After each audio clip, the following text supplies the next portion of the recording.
Hi everyone, it's Cathy Zielske. Welcome back to my YouTube channel. Today I am so excited to be part of a Simon Says Stamp DieCember 2019 blog hop. I am working with the cutest little die set today called Art Supplies. And I don't know about you, but tiny little handmade art supplies, they're kind of adorable. So let's take a look at the products I'm using today. The die set is called Art Supplies, and not only does it come with the paint palette and the paintbrush, but also a pair of scissors and a die that lets you also cut out the handles for the scissors. But I'm just going to use the paintbrush and the palette. I have got some Gina Designs embossing ink and a little silver embossing powder from Brutus Monroe. And I've got a whole slew of Zig clean color markers, and I'll have everything I'm using listed below the video. Got a paintbrush because I'm going to paint little tiny colors for those ink wells. All right. I've got some scraps of paper here. I've got some Neenah Solar White, a little watercolor paper, and just a couple pieces of cardstock to create my brush. I'll be using a few other supplies as we go, so let's get started. First, I'm going to die cut the palette from some Neenah Solar White 110-pound cardstock, and I am not going to keep the little centers on the die. There's that. Next, I'm going to cut the same die from my scrap of watercolor cardstock, and I am going to keep the centers from that. I suppose I could have just done the whole thing out of watercolor paper. These are things you don't think of while you're making it. You think you have the best idea ever. It's all going to work. We're going to save those. Then while the die cut machine is out, I'll cut out my brush handles, and I'll cut this out 2 more times so that I can stack them together for a bit of dimension. And then once those are cut out, I'm going to go ahead and take my little tiny scrap of black and just cut the tip of the brush. So those things I'll set aside. Next, I'm going to add a little handle, a little cardstock handle to the piece that I'm going to be stamping with embossing ink and covering with powder. Pretty sure I learned this from Christina Werner or Jennifer McGuire. It's pretty smart. You're going to cover the piece that you want to be completely covered in powder with your sticky ink. This is Gina Designs embossing ink. Then I'll take my silver powder, sprinkle it all over, and cover the entire little die cut piece. Tap off the excess, and I'm going to brush away just that little bit of powder where the handle meets the piece. I'll get my heat tool nice and hot, bring it to the little die cut piece, and quickly melt the powder. Now this is just round 1. I'm going to hit this a few more times, and actually the handle started to list a little, and I thought, oop, I think it's going to fall off. It didn't. So for round 2, I'm going to heat emboss on a hard surface, and that will make it a little bit easier. But once this powder is melted, looks good. I don't know why I missed a little spot there, but I'm going to repeat. Ink covering the piece, powder covering the ink on the piece, and here I put it down on a board, which is a lot easier. And then melted that really quickly. And it's starting to really take shape and look smooth and shiny. I hit that a 3rd time off camera with ink and powder, and again, quickly melting the powder so that you emerge with this lovely piece that has dimension. And you can repeat this as many times as you like. I also dipped a little scrap of cardstock into silver and hit this a couple times because I wanted to have a little tiny matching scrap of silver to die cut the little part of the paintbrush that needed to be silver. So there's that, matching silver, just like that. And now it's time to paint my little tiny watercolor circles. And all I'm doing is taking a marker, laying down just a little swipe of color, holding it in place with my craft pick, and then getting some clean water with my little paintbrush and just drawing out that color. I wanted to create sort of a shaded look on each circle. I don't think it matters that it's perfect, but this is the approach I'm taking for each dot.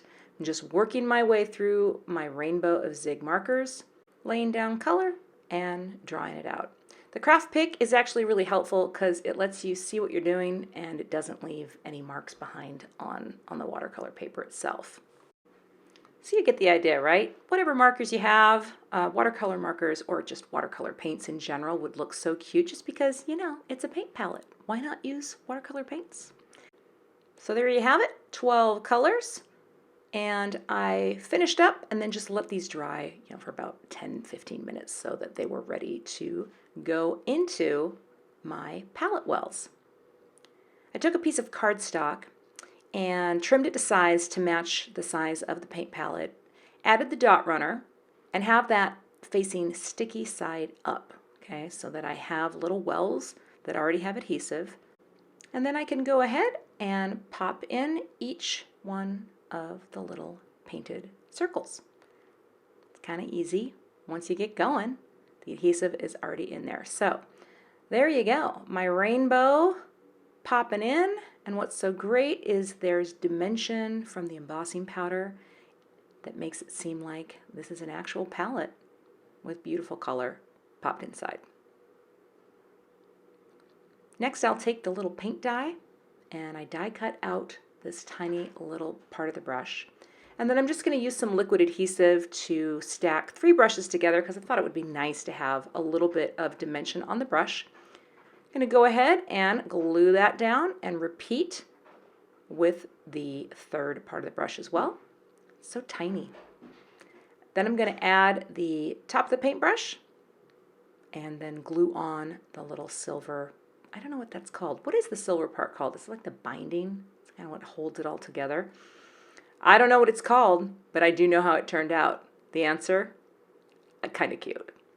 All right, there they are. Now it's time to build the card. I thought it would be fun to use this Crafty Notes stamp set from Gina Designs, and I grabbed a square die. This is from Watercolor Crafts, because I thought square would be really cute for this project, so I'm going to build a square card. I die cut the square piece off camera, and I'm lining everything up here in position. Going to pick up the sentiment with the Misty Door, and just reposition my cardstock in place.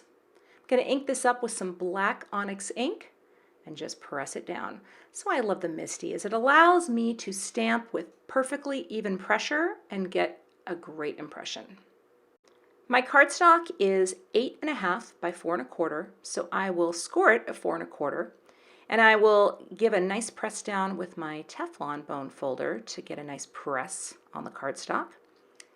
And I'll tape it closed with a little purple tape just so that it stays flat while I'm assembling the card. I've got some foam tape on the back of my stamped sentiment panel, and I will place that down right onto the card base. I'm using some thin foam squares to add a little dimension to my paint palette, so I'll take all the backers off those. Bring in my T-square just to make sure it's lined up straight. And then I'll use a little bit of liquid adhesive for the brush. Just kind of put that in strategic locations on the handle and place it down and just hold that in place for a minute until it adheres. And that, my friends, is the finished card project. I really love how this turned out. It's very clean in design, possibly not simple, but what if you want to send this in the mail? Yes, the square card. Well, you can quickly make a square envelope out of any US A2 sized envelope. You want to cut off a 1/2 inch from one side of the envelope, flip it, and cut off another 1/2 inch off the other side. Now, you're going to open it up and you're going to take off those little hanger pieces that you'll find on the inside of the envelope. You don't need them. Most of the time they'll come off pretty easily, and if they tear your envelope a tiny bit, it's no big deal because we are going to add our own adhesive to reseal our newly created square envelope. Get those off. You'll need some double-sided adhesive like score tape. I'm using Terrific tape from Gina Designs, and it needs to be in the 1/8 inch. You're going to add it to the edge of each side of the flap that you just tore off the excess, and you're going to take off the backers to reveal the adhesive below, and then you will fold up that panel to create the new envelope pocket, just like that. Easy peasy.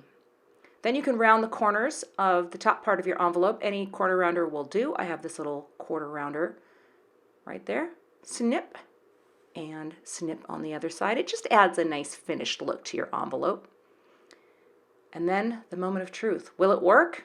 Will my card fit inside? Well, you know what? The answer is yes. Now here's the thing though, if you're going to send something like this through the mail, you definitely will need 2 stamps. And I always tape my envelope on the sides and the back with some really cute decorative washi tape, just to make sure it's all sealed up and your gorgeous square card is going to arrive at its destination. Thanks so much for watching today. I would love to have you become a subscriber to my channel. And if you do subscribe, be sure to hit the gray bell below the video so you don't miss the next time I post.